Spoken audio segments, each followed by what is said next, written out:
দর্শক বন্ধুরা দেখতে পাচ্ছেন খেলা মাঠে অনেক দর্শক চলে এসেছে। রাজীবপুর ঈশ্বরগঞ্জ ময়মনসিংহ খেলা মাঠটি দেখেন, ফাইনাল ম্যাচটি কিন্তু খেলা জিতে গেল এবং কাপ মানে পুরস্কার দিবে। এই জন্য দেখেন দর্শকরা সবাই দেখার জন্য চলে আসছে।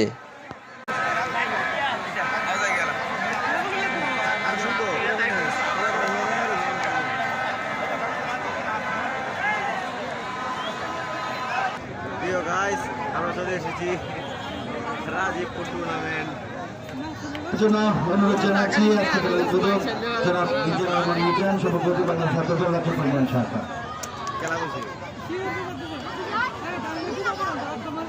বিসমিল্লাহির রহমানির রহিম। আসসালামু আলাইকুম ওয়া রাহমাতুল্লাহি ওয়া বারাকাতুহু। সবাইকে ধন্যবাদ জানাচ্ছি। আজকের এই টুর্নামেন্ট আয়োজক রাজীবপুর বাজার ব্যবসায়ী সকল ভাইদেরকে অত্যন্ত সুন্দরভাবে আমাদের এই এলাকায় অনেকদিন পরে একটি টুর্নামেন্ট আয়োজন করা হয়েছে। একটা সময় এই এলাকায় ফুটবল